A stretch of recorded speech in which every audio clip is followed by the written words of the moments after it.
Today, there are over 100 unique Artomat machines around the world, with one right here in Dayton. The Artomat is a converted cigarette machine. The machines first started being built, I think, in the 20s, and up until the 70s, these things were being produced.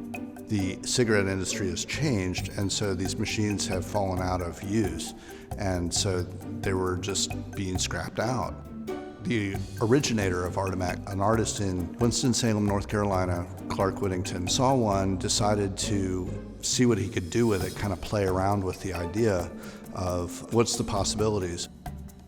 The idea of the automation of acquisition of art, that in itself is an intriguing concept. People giggle, people have a good time. They walk up, they're intrigued, they're a little bit apprehensive perhaps at first. There's like a little bit of forbidden fruit kind of feel about it. But then once they engage it, it's like, okay, this is just totally fun. There's a certain random appeal to this and a certain unknowing, and then a surprise within that. It's kind of an addictive process. I had an interest personally in Artomat for 18 years or so. I first encountered it in Chicago, Illinois, and just thought it was so much fun and such an interesting idea of how to do small bits of fine art. And then I found the website. They have map points as to where these machines are located, and I didn't see any in Ohio.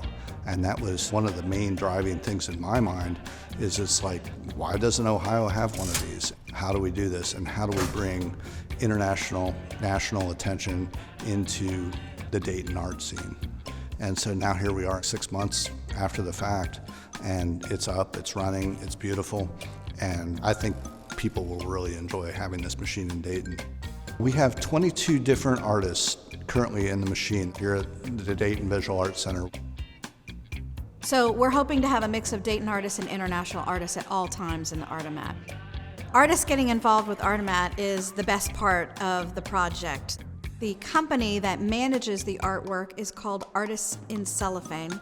There's an application process that is really simple, and basically an artist creates a prototype that is the size and the weight of a really small cigarette pack, so it can roll through the machine, kerplunk, and go through the mechanics.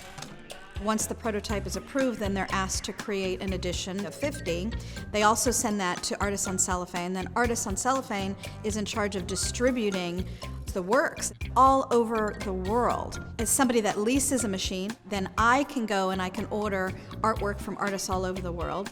Dayton artists, if they choose to apply, and we know a bunch are, can potentially be all over the world. There's a myriad of possibilities in Artomat art. The first consideration obviously is like a print or a painting, essentially two-dimensional work. But there's also jewelry available, there's small sculptures available. It's really limited only by the artist's creativity.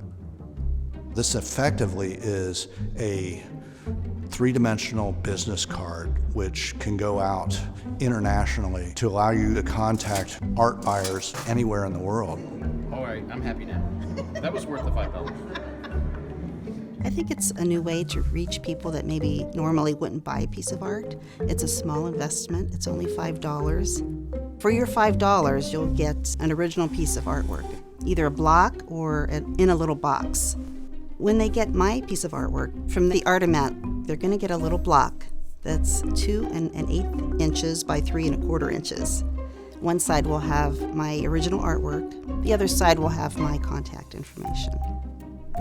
Well, I take my artwork, that's usually big, and then I try to scale it down to a 2x3 picture.